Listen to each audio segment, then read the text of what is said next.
Hello friends, welcome to my Chand study point. दोस्तों, इस video में ALP 50% ध्यान दीजिएगा। ALP 50% का क्वेश्चन पेपर का एनालिसिस करेंगे। ये जो है RRB के द्वारा एग्जाम लिया गया, क्योंकि अभी जितना भी ADC का एग्जाम होगा वो RRB ही कंडक्ट करेगा। और ये कोटा डिवीजन में एग्जाम हुआ था 14/10/2025 को। यदि आपका एग्जाम है तो जरूर देखिए नया क्वेश्चन को, तभी आपको पता चलेगा जो अभी RRB पूछ रहा है क्वेश्चन कि उसका पैटर्न क्या है। जो मैंने अभी टेस्ट सीरीज आपको डाला हूँ, सेम टू सेम इसी पैटर्न पे आपको टेस्ट सीरीज में प्रोवाइड करवाया हूँ ALP 50% के, जो आपके एग्जाम में नया आने वाला है। तो इसका भी आपको जब ALP 50% का सेट आप इसका फ्री में लगा सकते हैं, जो मैं वीडियो बना रहा हूँ। आज मैं वीडियो बनाता हूँ, कल जो है इसका फ्री टेस्ट आप देखेंगे। चांद स्टडी ऐप जब डाउनलोड करेंगे तो फ्री सेक्शन क्लिक कीजिएगा, वो ALP 50% लिखा रहेगा। वहाँ पे इस टेस्ट को, लेटेस्ट वाला जितना भी एग्जाम होता है, उसे अटेम्प्ट कर सकते हैं। ठीक है, यहाँ पे देखिए फर्स्ट क्वेश्चन है कि भारत का मिसाइल मैन किसे कहा जाता है। Who is known as the missile man of India. तो भारत का मिसाइल मैन जो है डॉक्टर APJ अब्दुल कलाम को बोला जाता है। ए नंबर आपको यहाँ पे राइट आंसर हो जाएगा। दूसरा नंबर क्वेश्चन है कि कौन सा दिन स्वच्छ भारत दिवस के रूप में मनाया जाता है। स्वच्छ भारत दिवस के रूप में तो 2 अक्टूबर स्वच्छ भारत दिवस के रूप में मनाया जाता है। 2014 से ये अभियान स्टार्ट हुआ। तीसरा नंबर क्वेश्चन है कि देश का सबसे बड़ा सार्वजनिक क्षेत्र का उपक्रम जो है कौन सा है। तो रेलवे जो है देश का सबसे बड़ा सार्वजनिक क्षेत्र का उपक्रम है। ठीक है, चौथे नंबर क्वेश्चन यहाँ पे देखिए कि चौथे नंबर क्वेश्चन है कि एशिया कप 2025 के फाइनल में भारत ने पाकिस्तान को कितने विकेट से हराया। आप लोग क्रिकेट देखे होंगे, इसमें शर्मा जी शुरू में आउट हो गया, वर्मा जी का मालिक, यानी कि 69 रन के नवाद पारी खेल के पाकिस्तान को हराया 5 विकेट से। तो 5 विकेट यहाँ पे राइट आंसर हो जाएगा। विश्व की सबसे लंबी नदी कौन सी है। विश्व की सबसे लंबी नदी पूछा गया है, तो नील नदी जो विश्व की सबसे लंबी नदी है, और भारत में गंगा नदी सबसे जो है लंबी नदी है। छठे नंबर क्वेश्चन है कि आग बुझाने के लिए किस गैस का उपयोग किया जाता है। जो आग बुझाया जाता है वो किस गैस का उपयोग करके बुझाया जाता है। तो कार्बन डाइऑक्साइड यानी CO2 गैस का प्रयोग किया जाता है। जब आप LP बनेंगे, इंजन में जाएंगे, तो वहां पे आपको चार जो है मिलेगा CO2 गैस का अलग अलग जो है ड्राम मिलेगा। भारत के प्रथम प्रधानमंत्री कौन था। तो भारत के प्रथम प्रधानमंत्री जो है जवाहरलाल नेहरू था, और राजेंद्र प्रसाद जी प्रथम राष्ट्रपति थे। 8वें नंबर क्वेश्चन है कि पश्चिम मध्य रेलवे जोन में कितने डिवीजन है। क्योंकि WCR में एग्जाम हुआ तो 1-2 क्वेश्चन तो उससे रिलेटेड रहेगा ही। तो यहाँ पे पश्चिम मध्य रेलवे जोन में टोटल 3 डिवीजन है, कोटा डिवीजन, जबलपुर डिवीजन और भोपाल डिवीजन। ठीक है, जोन में विद्युत विभाग का जो प्रमुख होता है कौन होता है। तो PCE जो होता है वो प्रमुख जो है होता है। ध्यान दीजिएगा, लेवल 1 से अपॉर्चुनिटी है आपको लेवल 2। ठीक है, एक लेवल 2 नहीं है। ये जो आम पब्लिक के मन में जो भाषा है, जो ग्रुप D शब्द है, वो आपका मिट जाएगा, ग्रुप D शब्द हट जाएगा। इसमें जाने के बाद प्रमोशन भी आपको अच्छा होगा, क्योंकि लेवल 1 से कहीं ज्यादा बेटर है। हाँ, यदि आप सोचते होंगे कि हमको ज्यादा रेस्ट मिल रहा है, इसमें दूसरा खास करके सेफ्टी डिपार्टमेंट से अलग में आप लोग वर्किंग कर रहे होंगे तो नहीं आ सकते हैं।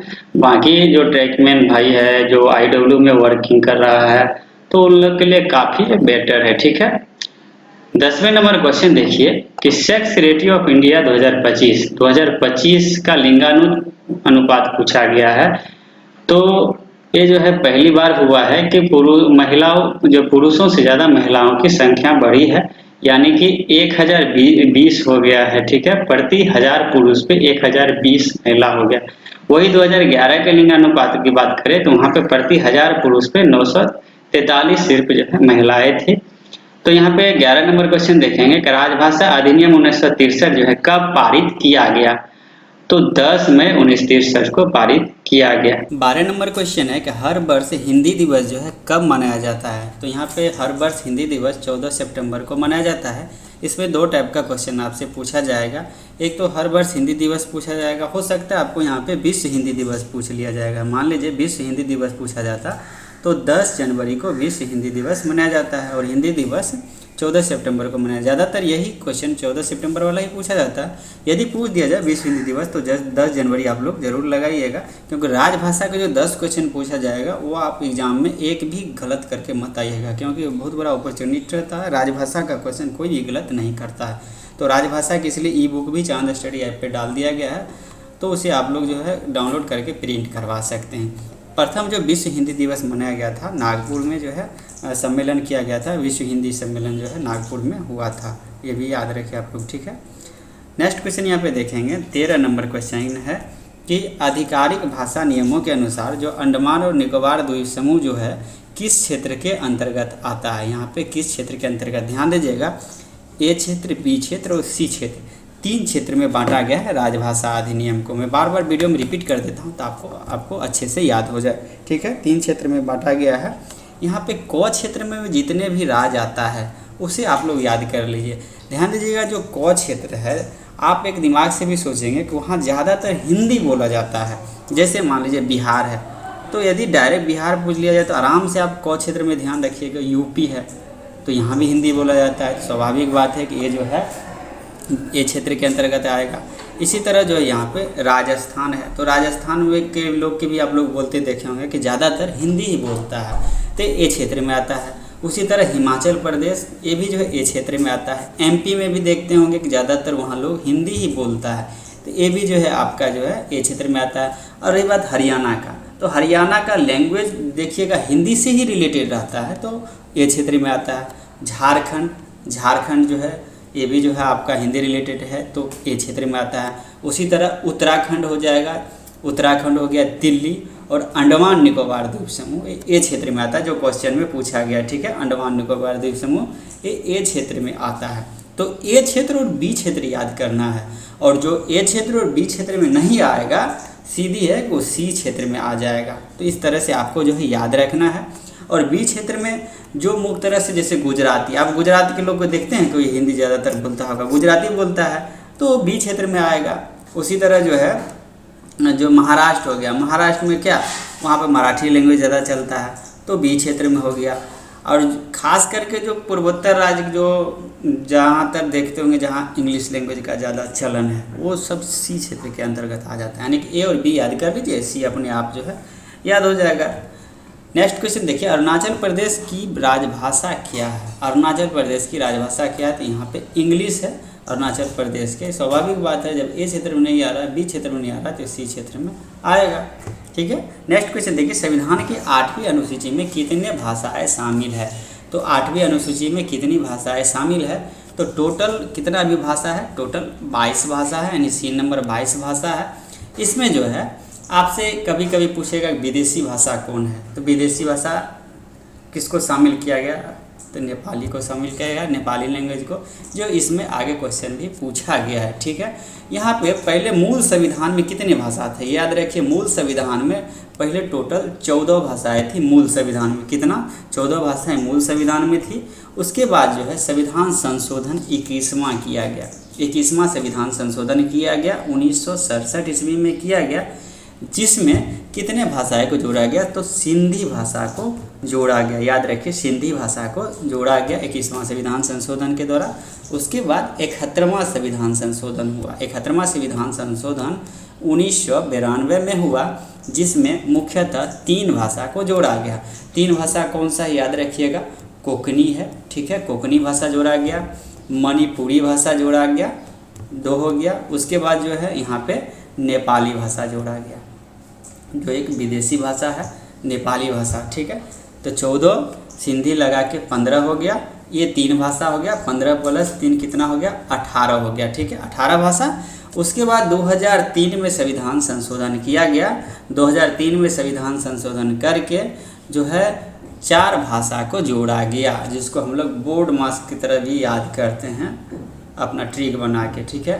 इसमें से बोडो हो गया, ठीक है। उसके बाद जो है ये डोंगरी भाषा हो गया, ठीक है, डोंगरी भाषा हो गया। उसके बाद मैथिली भाषा हो गया, और इसके बाद जो है संथाली भाषा हो गया। तो 4 भाषाओं को जोड़ा गया, राइट। नेक्स्ट क्वेश्चन देखिए कि केंद्रीय हिंदी समिति का अध्यक्ष कौन होता है। केंद्रीय हिंदी समिति का अध्यक्ष पूछा गया है, तो जो प्रधानमंत्री होता है वो केंद्रीय हिंदी समिति का अध्यक्ष होता है, ठीक है। यदि संसदीय पूछता, मान लीजिए क्वेश्चन चेंज हो जाता, केंद्रीय नहीं रहता, तब गृह मंत्रालय आता है। यहाँ पे संभागीय राजभाषा कार्यान्वयन समिति की बैठक की जो आवधिकता है वो क्या है, यहाँ संभागीय पूछा गया तो 3 महीने में एक बार जो होता है, तो 3 महीने यहाँ पे राइट आंसर हो जाएगा। ओके, नेक्स्ट क्वेश्चन देखिए कि 8वीं अनुसूची में शामिल विदेशी भाषा कौन है। मैंने आपको पूरा डिटेल से समझाया कि 8वीं अनुसूची में कौन भाषा कब जोड़ा गया, वही यहाँ पे पूछ दिया गया। तो नेपाली जो है विदेशी भाषा है जिसको शामिल किया गया, ये नंबर राइट आंसर हो जाएगा।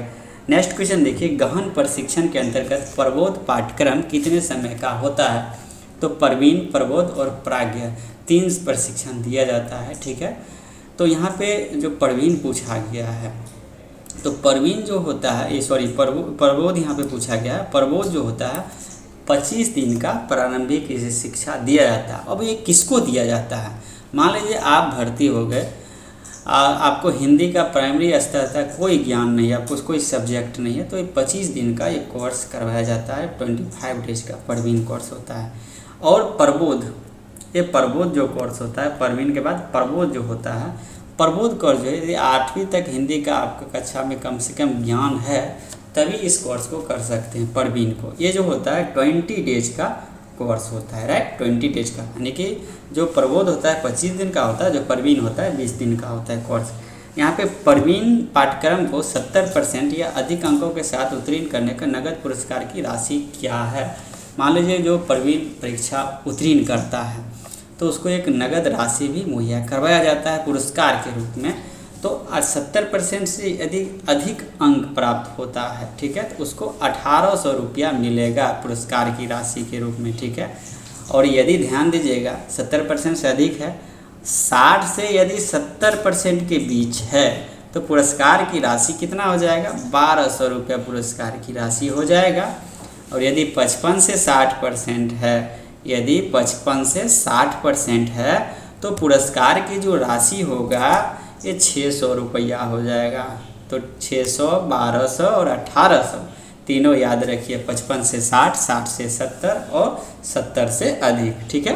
नेक्स्ट क्वेश्चन देखेंगे कि स्मॉल का जो है एंटोनिम शब्द क्या होगा। स्मॉल मतलब छोटा होता है, इसका विपरीत करेंगे तो क्या होगा, बड़ा होगा, तो यहाँ पे बिग हो जाएगा राइट आंसर, ठीक है। नेक्स्ट क्वेश्चन देखिए कि गुड का समानार्थी शब्द क्या है। जो सिनोनिम्स पूछा गया, गुड का समानार्थी क्या होता है। गुड मतलब क्या होता है, अच्छा होता है, वही फाइन मतलब भी वही होता है, तो फाइन यहाँ पे समानार्थी शब्द हो जाएगा, राइट। नेक्स्ट क्वेश्चन देखिए, सही शब्द चुनने के लिए बोला गया। इसमें सही शब्द जो है आपको ट्रांसलेशन पता होगा तभी आप लोग मार सकते हैं। तो ट्रेस पास यहाँ पे देखिए बी नंबर जो है वो सही शब्द है, तो B number trespass right answer हो जाएगा। नेक्स्ट क्वेश्चन है कि my sister and dash are please to accept your invitation. तो माई सिस्टर एंड आई, ठीक है, आई यहाँ पे हो जाएगा, I are please to accept the invitation, यहाँ पे इन्वेस्टिगेशन यानी कि इन्विटेशन हो जाएगा, यानी ए नंबर राइट आंसर हो जाएगा। नेक्स्ट क्वेश्चन यहाँ पे देखिए, तो इसमें देखिए कोई नो, यहाँ पे नो एरर राइट आंसर हो जाएगा। नेक्स्ट क्वेश्चन देखेंगे, निम्नलिखित वाक्य का अंग्रेजी से हिंदी में अनुवाद करें। ही रीड बुक दिया गया, तो ट्रांसलेशन आपको यदि आता होगा तो आराम से कर लेंगे। ही रीड यानी कि उसने किताब पढ़ी, ए नंबर राइट आंसर हो जाएगा, ठीक है। नेक्स्ट क्वेश्चन देखिए, सूरज निकल रहा है, यानी कि सूरज निकल रहा है, प्रेजेंट कंटिन्यूअस टेंस है, इसका ट्रांसलेशन बनाएंगे तो द सन इज राइजिंग हो जाएगा, यानी कि सी नंबर राइट आंसर हो जाएगा। नेक्स्ट क्वेश्चन देखिए कि he is dash honest man, तो he is a an honest man, यानी कि ए एन यहाँ पे राइट आंसर हो जाएगा। वाक्य में संज्ञा को, यानी कि the sun is shining brightly, the sun is shining brightly का यहाँ पर जो राइट आंसर हो जाएगा वो हो जाएगा आपका सन, यानी कि सन जो है यहाँ पे संज्ञा है, ठीक है।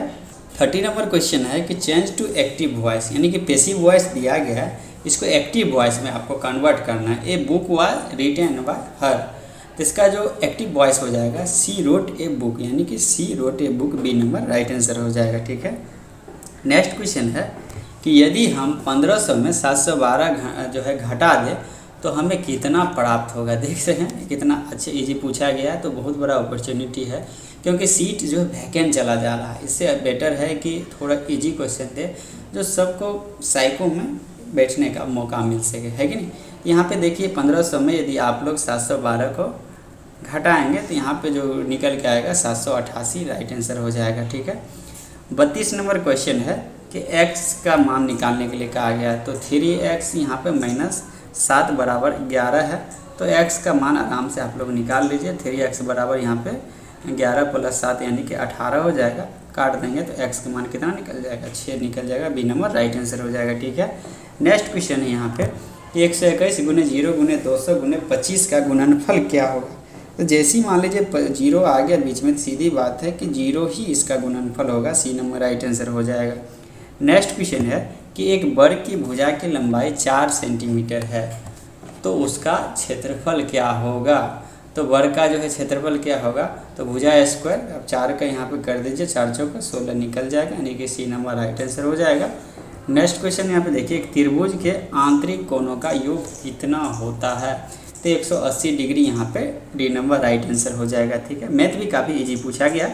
36 नंबर क्वेश्चन है कि 5 के बाद अगली अभाज्य जो संख्या है वो क्या होगा। जो 5 के बाद अगली अभाज्य संख्या क्या होगा, तो आपको अभाज्य संख्या कौन कौन सा है, 2, 3, उसके बाद जो है 5 आएगा, उसके बाद 7 आएगा। ये अभाज्य संख्या है जो किसी भी संख्या को छोड़ के किसी भी संख्या से भाग ना लगे, वो अभाज्य संख्या। ठीक है। नेक्स्ट क्वेश्चन यहाँ पे देखिए, 4 और 6 का एलसीएम जो है पूछा गया है। तो 12 यहाँ पे 4 और 6 का एलसीएम हो जाएगा। 38 नंबर क्वेश्चन है कि 8 के पावर 0 का मान क्या होगा। तो जब भी जिसका मान 0 आएगा, ये घातांक जब पढ़े होंगे तो आपको अच्छे से पता होगा, इसका मान कितना हो जाएगा, 1 यहाँ पे राइट आंसर हो जाएगा। ठीक है। नेक्स्ट क्वेश्चन है, एक वृत्त की परिधि का सूत्र क्या है। तो सी बराबर क्या होता है, 2πr हो जाएगा। 2πr यहाँ पे राइट आंसर हो जाएगा, बी नंबर। 40 नंबर क्वेश्चन है कि किस आकृति की 4 बराबर भुजाएं और 4 जो है समकोण होता है। तो वर्ग का होता है, तो यहाँ पे वर्ग राइट आंसर हो जाएगा, सी नंबर। नेक्स्ट क्वेश्चन है 41 नंबर क्वेश्चन है कि एक पुस्तक का क्रय मूल्य 150 रुपया है। तो 20% का लाभ प्राप्त करने के लिए इसे किस कीमत पर जो है बेचा जाना चाहिए। ठीक है। तो इसे जो है आराम से आप निकालेंगे। 150 का जब आप जो है 20% लाभ निकालेंगे तो 30 रुपये यहाँ पर लाभ आएगा, और आपका क्रय मूल्य 150 रुपया है, तो विक्रय मूल्य कितना हो जाएगा, 180 रुपया हो जाएगा। ठीक है। नेक्स्ट क्वेश्चन देखिए, यदि पी क्यू से 40% कम है तो क्यू जो है पी से कितना % अधिक है। इसको जब कैलकुलेशन आप करेंगे तो 66.66% जो है निकल के आएगा, बी नंबर राइट आंसर हो जाएगा। नेक्स्ट क्वेश्चन है कि दो संख्याओं का अनुपात 3:4 है और उनका योग जो है 42 है, तो संख्या क्या होगा। तो ये भी काफ़ी इजी क्वेश्चन पूछा गया है। मान लीजिए 3x + 4x बराबर 42 मान लेते हैं, क्योंकि यहाँ पे वो योग पूछा गया है। तो 7x बराबर कितना हो जाएगा, 42 हो जाएगा। x का मान कितना हो जाएगा, 6 हो जाएगा। यहाँ पे पूछा गया छतरी के एक 18 हो जाएगा, और दूसरा का मान कितना हो जाएगा, 24 हो जाएगा, यानी डी नंबर आपका राइट आंसर हो जाएगा। 44 नंबर क्वेश्चन जो सिंप्लीफिकेशन से पूछा गया है, काफ़ी इजी है, इसका जो उत्तर आसानी से आपको निकल जाएगा। उसी तरह जो 45 भी काफ़ी इजी है, ये भी सिंप्लीफिकेशन का ही क्वेश्चन है। 46 नंबर देखिए कि निम्नलिखित में कौन सी संख्या एक पूर्ण घन नहीं है, यानी कि पूर्ण घन नहीं है। ये भी काफ़ी इजी मैथ पूछा गया। तो 216 यहाँ पे दिया गया, जो 6 का जो घन है। इसी तरह 1000 यहाँ पे 10 का क्यू हो जाएगा। 243 देखिए, 243 जो है इसमें किसी का भी घन नहीं है। 13 से 31 फिर जो है 11 का क्यू है, यहाँ पे 243 राइट आंसर हो जाएगा। 0.09 का वर्गमूल यहाँ पे पूछा गया है कितना होता है। तो 0.3 इसका वर्गमूल निकल के आएगा, जब आप निकालेंगे ए नंबर राइट आंसर हो जाएगा। 48 नंबर क्वेश्चन देखिए कि √16 × 25 का जो मान होगा वो कितना होगा।